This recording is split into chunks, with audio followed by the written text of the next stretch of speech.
doctora Irache Visier Sanz. Ella trabaja en la vicepresidencia como miembro de la junta directiva. También hace parte del Comité Técnico de Aseguramiento de la Calidad, TSQA por sus siglas en inglés. Trabaja con Eurolab. Es magíster en ciencias químicas con especialidad en química orgánica y también en química analítica. Cuenta con más de 20 años de experiencia en evaluación de la conformidad de ensayos, inspección, productos y sistemas. Tiene amplio conocimiento en las normas ISO 9001, ISO 14001, 18001 y la 27001. Y además ha liderado el Comité Técnico de Aseguramiento de la Calidad TSQA con el objetivo de establecer ayuda técnica para laboratorios en toda Europa, además en más de 30 países, desarrollando guías, informes técnicos, formación, entre otros. La doctora nos va a hablar sobre el enfoque que tiene Eurolab sobre las ISO y las IS 17025, algunas recomendaciones, algunos tips, algunas buenas prácticas. Le damos entonces la bienvenida a la magíster Irache Visier. Magíster, bienvenida, qué bueno tenerla acá y continuamos con Mujeres en la Ciencia. Eso veo. ¿Se me escucha bien? ¿Se me recibe? Se escucha perfecto. Perfecto. Eso veo, somos mujeres las que estamos de momento. Perfecto, pues voy a ver si puedo compartir mi pantalla. Ok, compartir. A ver. Perfecto. Espero que se esté viendo correctamente.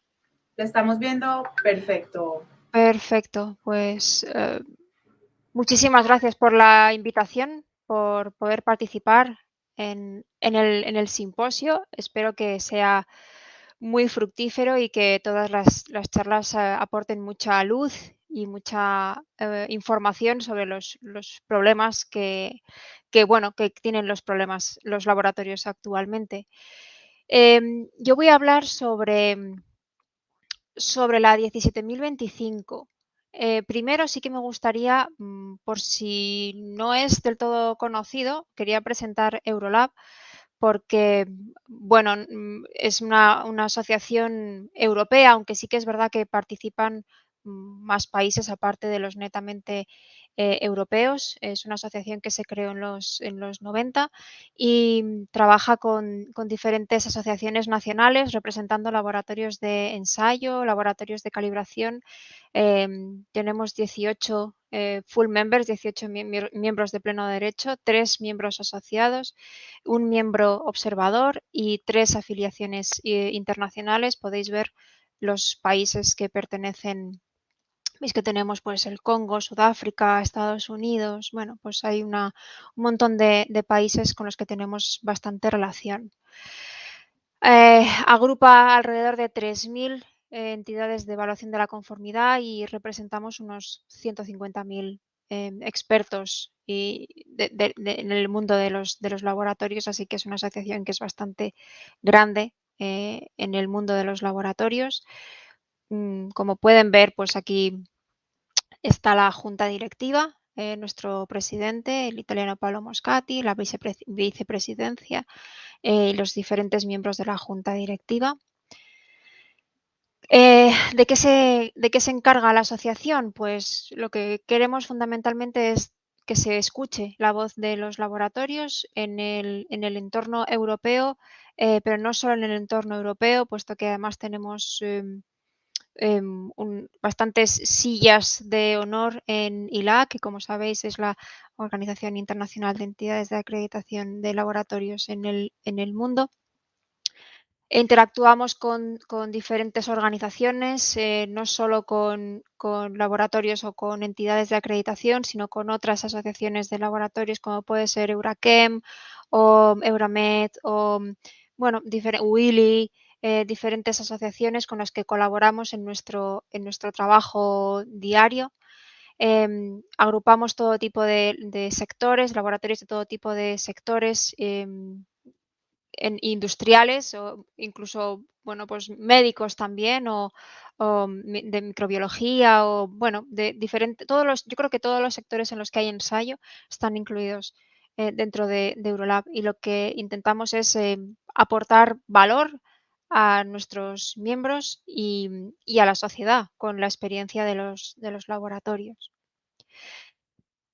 Ya más centrándonos en la charla de hoy, comentaba que íbamos a hablar de la 17.025. Así que lo primero es explicar por qué. Vamos a hablar de esta norma que hace ya 3 años que se publicó. Y luego en el índice se puede ver que hay algunas trampas y trucos que me gustaría mencionar. Son 5, ¿vale? Hay más dentro de la norma, trampas y trucos. Hay más, pero me gustaría centrarme en estos porque me parece que son los que ahora mismo están ocupando el tiempo de los laboratorios, al menos la experiencia que tenemos en Europa y con nuestros interlocutores. ¿Por qué voy a hablar de la 17.025? Es una norma que ya, la verdad es que se publicó hace ya algunos años, sin embargo, digamos que tenía algunos easter eggs dentro, tenía algunos huevos de Pascua dentro que parece que, bueno, parecía que eran cosas que eran inocentes, pero que con el tiempo se están demostrando que no eran tan inocentes para los laboratorios, ¿no? Y que están teniendo más problemas de los que esperábamos al principio. Así que vamos a ver cuáles son algunas de estas cosas que están ocasionando algunos problemas a los laboratorios. Veréis que he puesto 2 iconitos, uno con una trampa y otro con un truco, que es la chistera con el conejo dentro, así que será fácil de diferenciar. Por si hay alguien nuevo que todavía no haya visto con detenimiento la nueva 17.025, que es de hace ya, como digo, 4 años ya, del 17. He seleccionado una diapositiva en la que se puede ver cuáles son las novedades en relación con la versión antigua. Como veis, hay bastantes novedades, pero yo solamente me voy a centrar en 5 puntos que son especialmente conflictivos. Así que, bueno, entiendo que en Internet hay muchas tablas en las que se puede ver la comparación de la nueva norma y de la antigua. Así que, sin más, yo creo que vamos a tratar el primero de las trampas que tiene la norma y que se relaciona con las actividades de los laboratorios. Tradicionalmente, la 17.025 es una norma, o era una norma, en la que solamente se incluían 2 tipos de actividades, que era el ensayo y la calibración. Sin embargo, en esta norma han incluido una nueva actividad, que es la actividad de muestreo. Es decir, que si hay una organización que se dedica a la recogida o a la recopilación de muestras, pero no realiza ninguna actividad posterior, no realiza ningún ensayo ni ninguna calibración, esa organización también se llamará laboratorio y se regirá por los principios de esta norma. Eso puede generar pros y contras. Es una cuestión de evaluación. Solamente tenemos que tener en mente que una entidad que realiza la recogida de muestras es un laboratorio. Si luego lo lleva esas muestras a un laboratorio para hacer un ensayo, ese otro también es un laboratorio. Son 2 laboratorios que hacen 2 actividades diferentes y ambas dentro de la 17.025.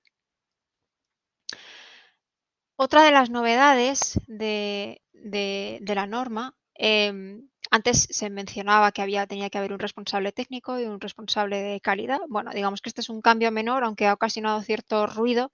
El laboratorio debe identificar el personal de la dirección que tiene la responsabilidad general del laboratorio. Ya no se menciona específicamente a un director técnico ni se menciona específicamente a un director de calidad. Creo que esto es un cambio más cosmético que de otro tipo.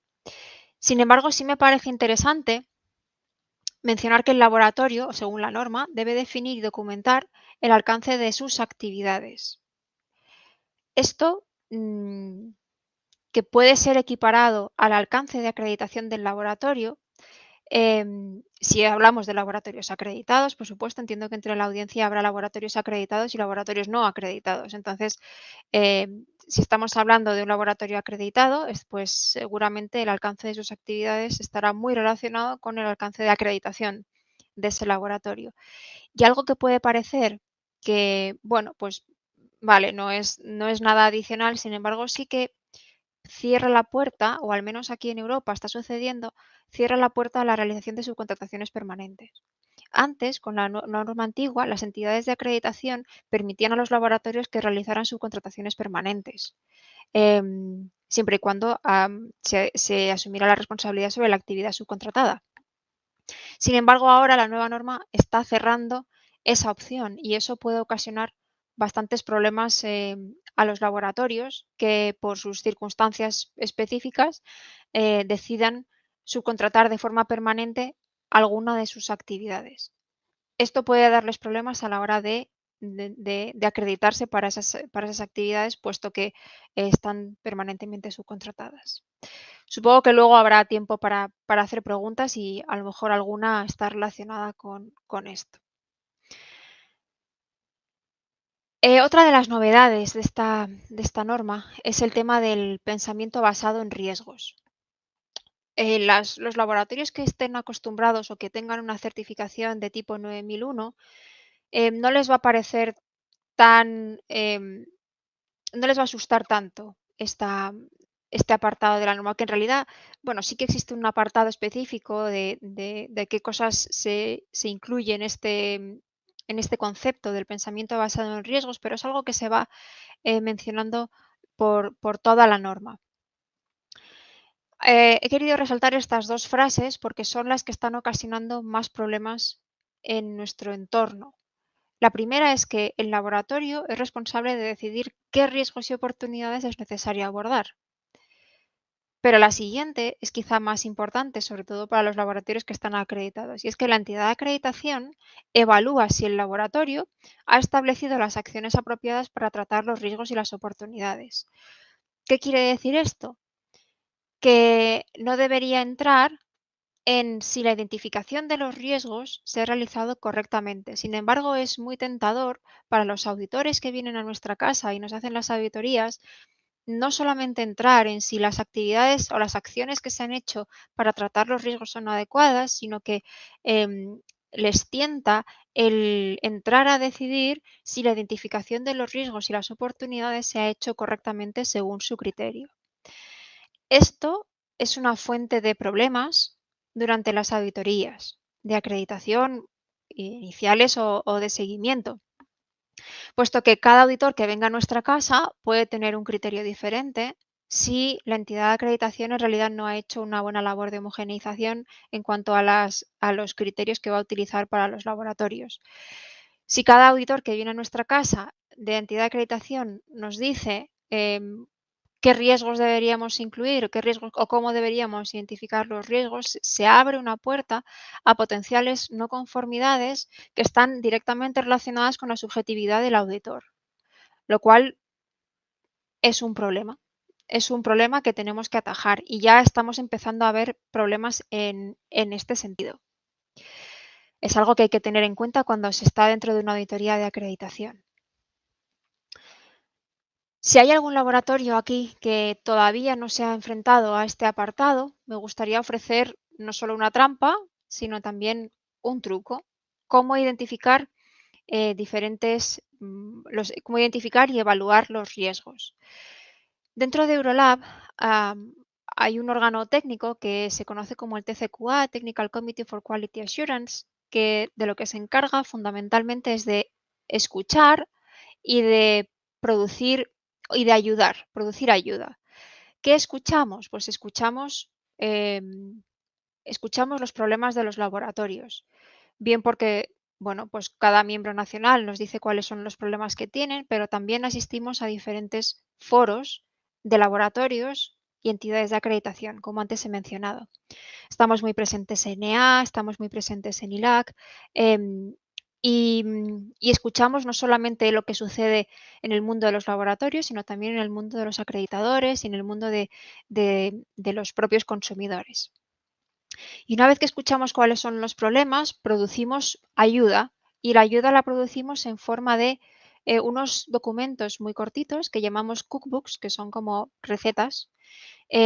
Producimos más tipos de documentos. Tenemos también informes técnicos y, bueno, informes o documentos de varios tipos. Os recomiendo que vayáis a la página web de Eurolab porque son todos gratuitos y son todos de libre acceso. No cobramos por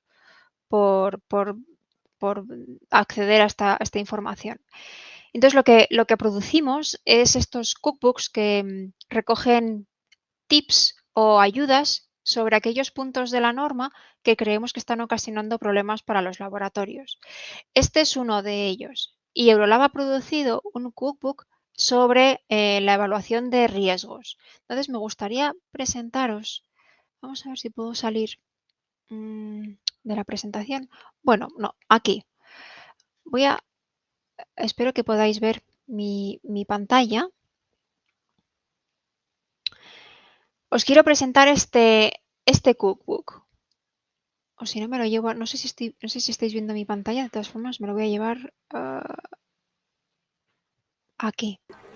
Vamos a ver. Doctora, sí la estamos viendo. Ah, sí, perfecto. Entonces me lo llevo al otro escritorio, que va a ser casi mejor. Aquí. Perfecto. Bueno, pues en este cookbook hablamos de la identificación y de la evaluación de riesgos, ¿vale? No quiero entrar en mucho detalle, pero quiero que veáis cómo es un cookbook. Pues hablamos de en qué lugares se menciona el risk approach. Es interesante porque además en este cookbook tenemos varios ejemplos que yo creo que pueden ser interesantes. Bueno, algunos términos: riesgo, nivel de riesgo, evaluación del riesgo, tratamiento del riesgo, riesgo residual, lo que es una oportunidad, cómo se evalúan los riesgos. Algunos ejemplos: se puede utilizar un DAFO para identificar riesgos, algunas preguntas que podemos hacernos para identificar los riesgos, qué puede suceder y por qué, cuáles son las consecuencias, cuál es la probabilidad de una ocurrencia futura, qué factores pueden mitigar las consecuencias, también cuándo debemos realizar la evaluación de los riesgos y qué quiere decir de forma. En inglés la norma dice ongoing, o sea, de una forma permanente, ¿no? Cuando hay que hacer el análisis de riesgos, cada cuánto, qué quiere decir eso. Aparte de métodos bueno, ¿cuál es el proceso de una evaluación de riesgos? Aquí tenemos un ejemplo. Sí que es verdad que me gustaría mencionar que existen normas que dicen cómo se hacen evaluaciones de riesgos, son las ISO de la serie 31000. La norma en ningún caso dice que tengamos que utilizar un sistema tan complejo para la evaluación de riesgos. Un simple DAFO debería ser suficiente. Lo que sí que es cierto es que las entidades de acreditación, al principio, digamos que tenían un nivel de aceptación o eran más laxos a la hora de decidir lo que les parecía bien o no, y a medida que van pasando los años vemos que el nivel de exigencia va subiendo. En ningún caso deberíamos tolerar que se nos exigiera una evaluación de riesgos de tipo ISO 31000, puesto que la norma además es clara en que no es necesario. De todas formas, aquí tenemos un ejemplo, uno de los varios ejemplos que tenemos, pues, bueno, qué tipo cómo se podríamos hacer, qué tipo de matriz de evaluación podríamos utilizar, un flujograma de quién hace qué, eh,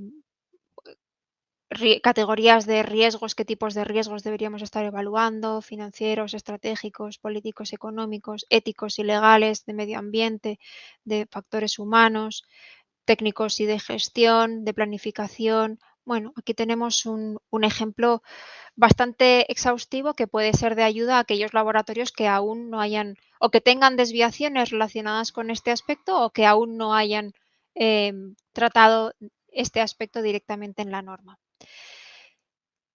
El siguiente de los puntos que quería comentar, trampas y trucos, en este caso me da la sensación de que es solamente trampa, es sobre la trazabilidad metrológica.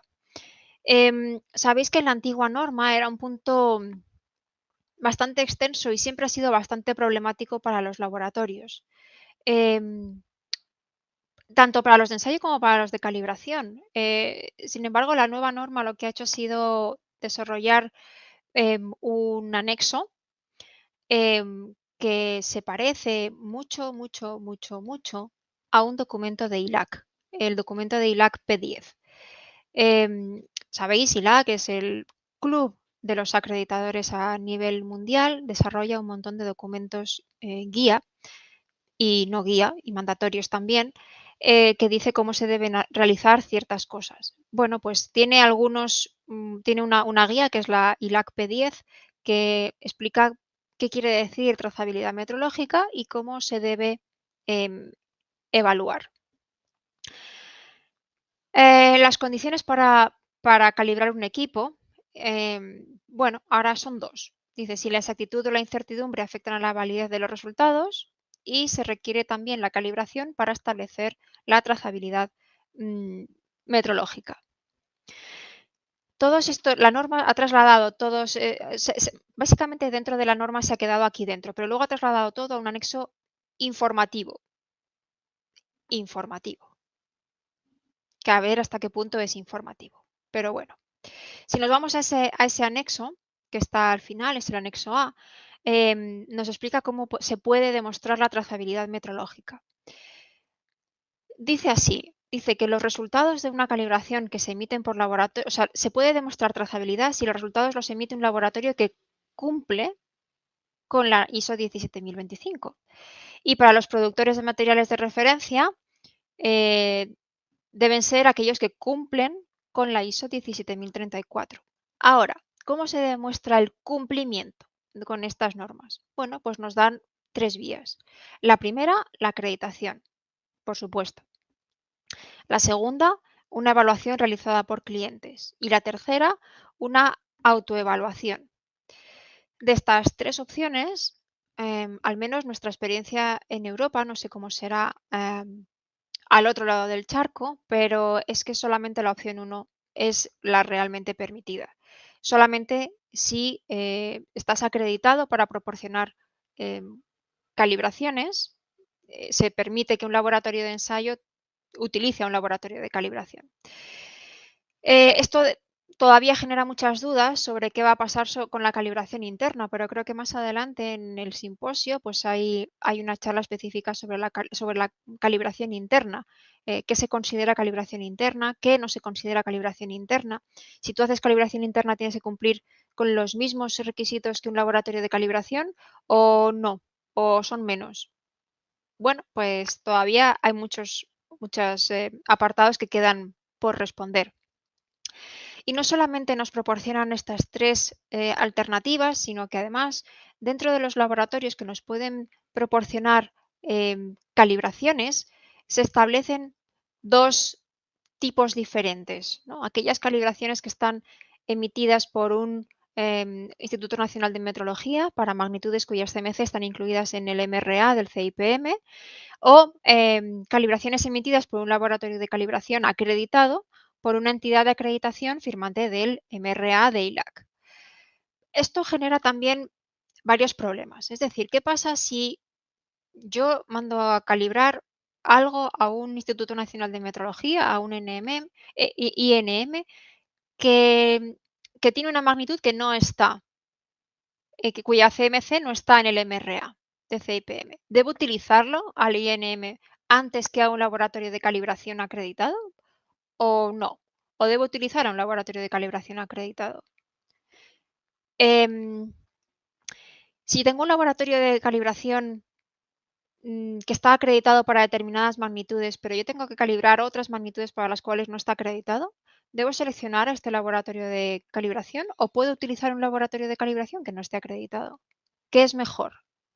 Entonces, bueno, digamos que aquí se abren ciertas cuestiones que no están del todo claras. En principio, cada país debería desarrollar sus guías, pero son guías que no son satisfactorias yo creo que para nadie, ni para los laboratorios de ensayo, que en muchas ocasiones encuentran muy difícil utilizar laboratorios de calibración que estén acreditados para las magnitudes o para los equipos que ellos desean calibrar. Para los propios laboratorios de calibración que de repente están compitiendo con institutos nacionales de metrología en el mismo mercado que ellos. Para los institutos nacionales de metrología que no están sujetos a la acreditación, pero sí están sujetos al MRA del CIPM y que no tienen todas sus magnitudes, no tienen todos los CMCs metidos en el MRA. Entonces, creo que este asunto todavía no está muy bien tratado en la norma y genera muchos problemas durante las auditorías. Otro de los hot topics que tenemos en la norma, que ya he mencionado al principio, es el muestreo. El muestreo se ha incluido como una actividad diferente a ensayo o a calibración dentro del paraguas de la propia norma. ¿Qué pasa con las incertidumbres asociadas al muestreo? Pues que tenemos un problema, porque ahora la norma nos pide que cuando los laboratorios de ensayo están realizando sus ensayos, tienen que tener en cuenta la contribución del muestreo a la hora de estimar la incertidumbre del ensayo.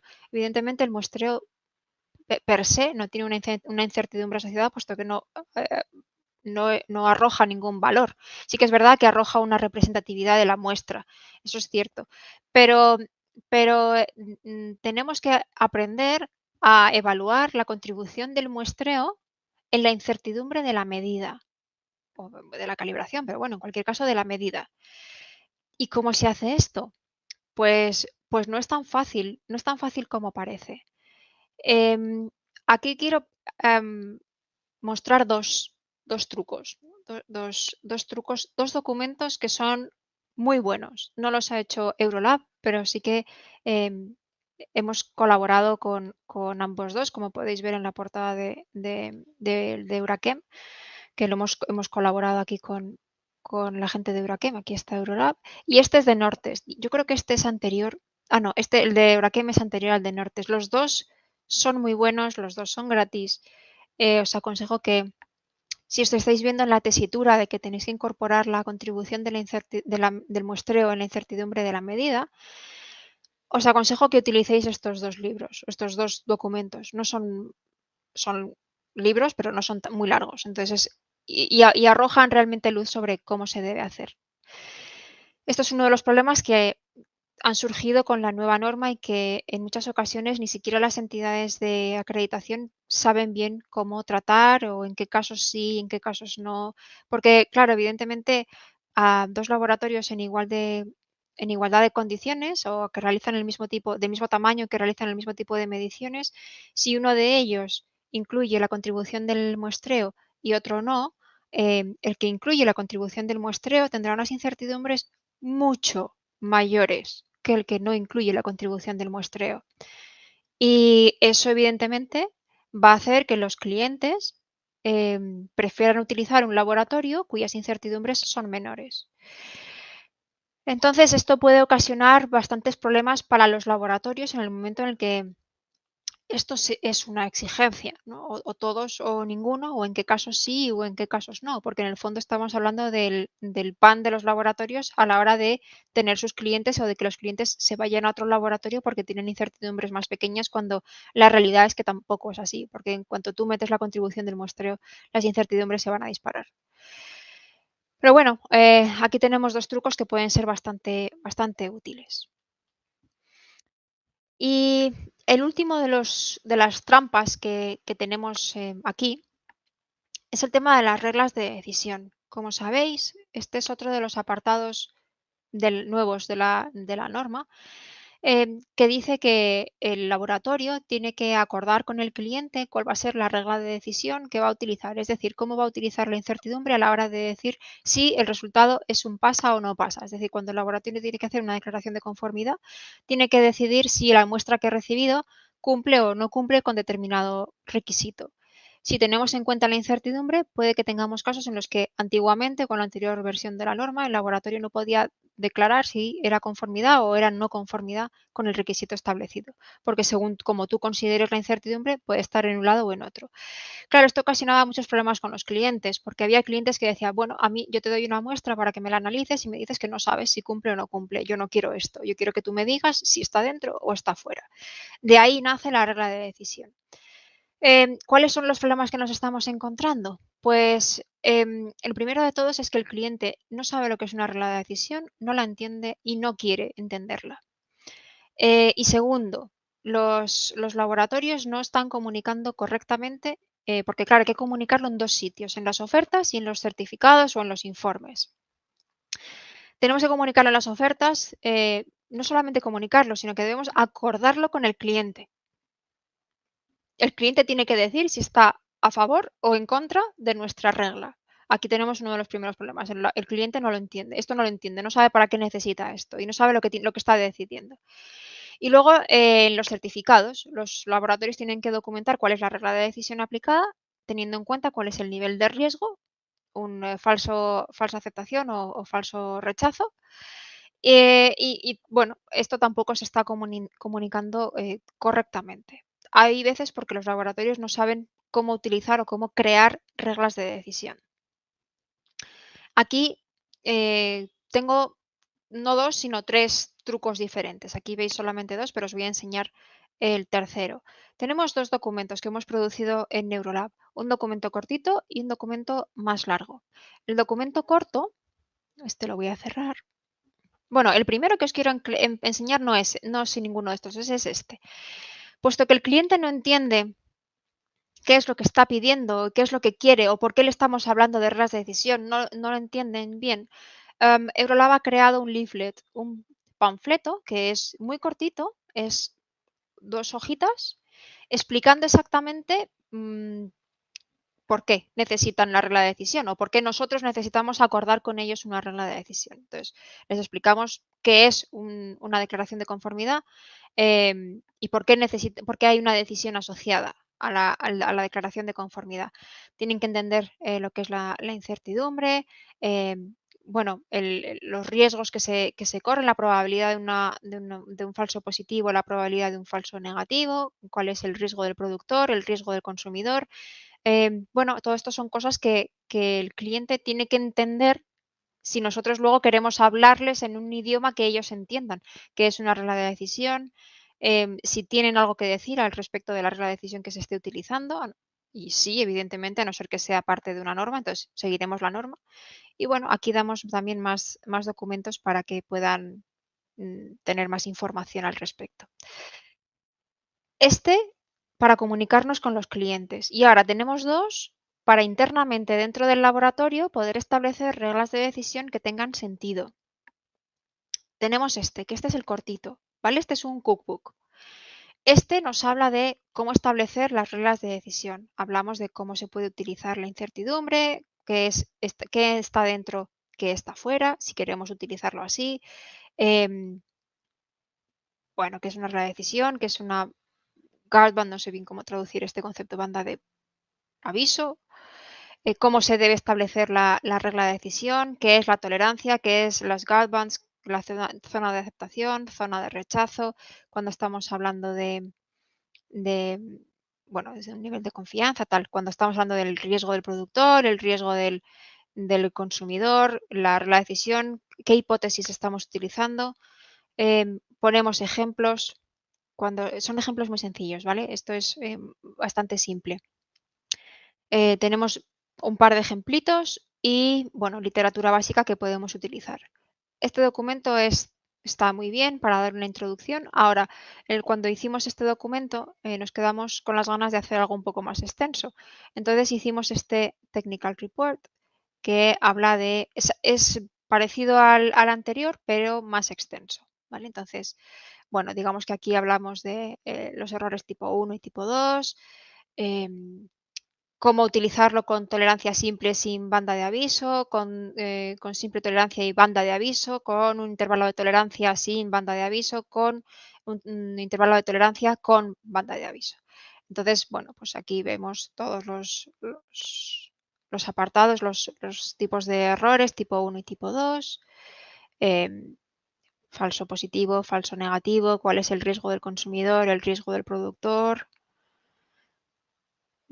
Bueno, pues explicamos los términos. Es un documento que está muy bien y ha sido utilizado internacionalmente.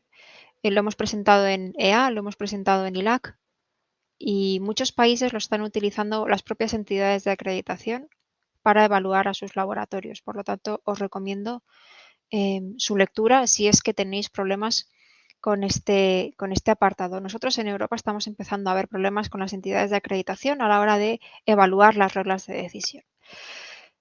Me parece que este ya es el último, efectivamente, este ya es la última slide. Quedo atenta a preguntas, a cualquier comentario que que surja durante la reunión.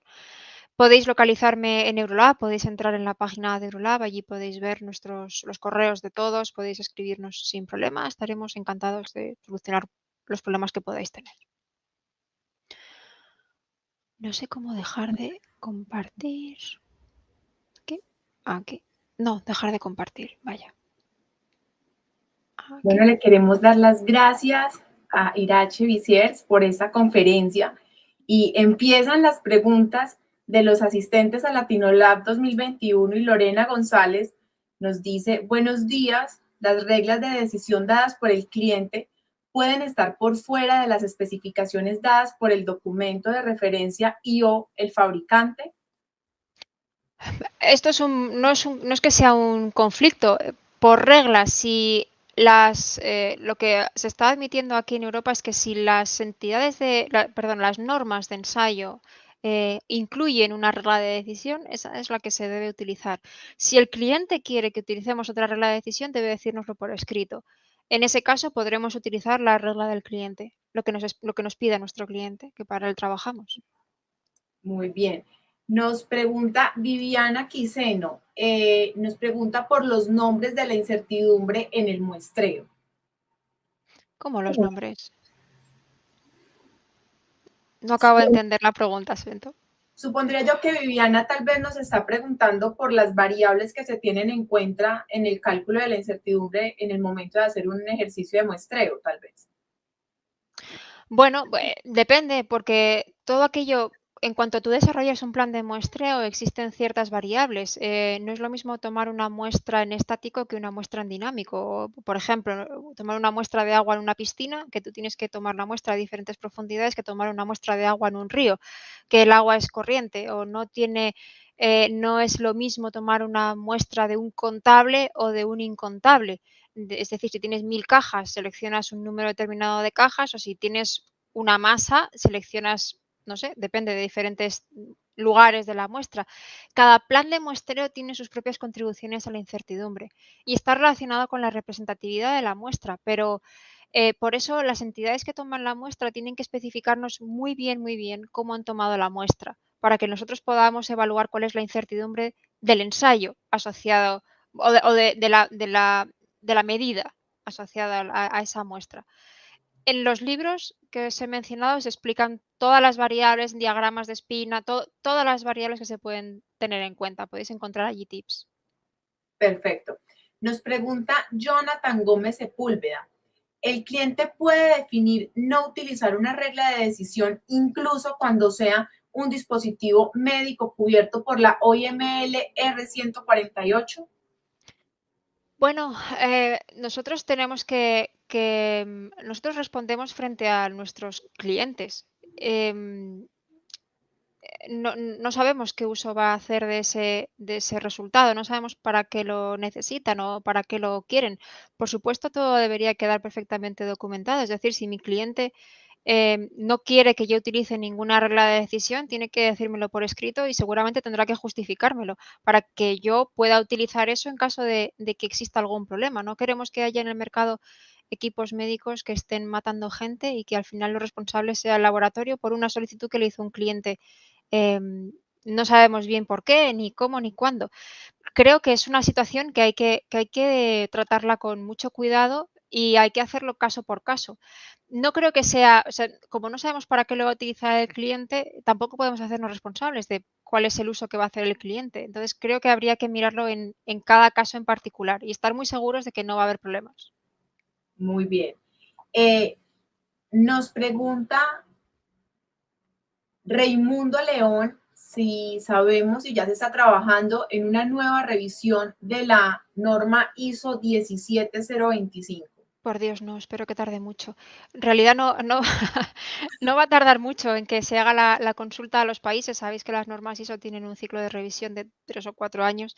Entonces, supongo que ya dentro de poco se hará una consulta desde ISO Casco a los diferentes países si desean o no revisar la norma. Espero, por Dios, que salga que no. ¿Por qué esperas que no? Porque todavía nos estamos acostumbrando a esto. Cada vez que se abre la revisión de una norma, se abre un melón que no sabes cómo empieza, pero no sabes bien cómo va a acabar. Entonces, en la última revisión ya tuvimos bastante bastantes problemas para que se escuchara realmente la voz de los laboratorios, al menos esa fue nuestra experiencia, se escuchaba mucho a unas partes y poco a otras partes, por eso tenemos un anexo A como el que tenemos y no siempre nos favorece. Entonces, es conflictivo cada vez que se abre la revisión de una norma. Espero que nos den todavía unos años más para adaptarnos a esta versión. Definitivamente, y que también sea un proceso participativo que escuche a los investigadores y a las diferentes entidades que tienen toda esta experiencia como la que nos acabas de demostrar en esta conferencia. Qué tema tan interesante, Irache. Muchísimas gracias por estar con nosotros, por escuchar las preguntas de los asistentes a LatinoLab 2021 y pues mil gracias y las puertas de MB Metrología abiertas para ti siempre. Muchísimas gracias, que paséis un buen día. Igualmente, feliz día.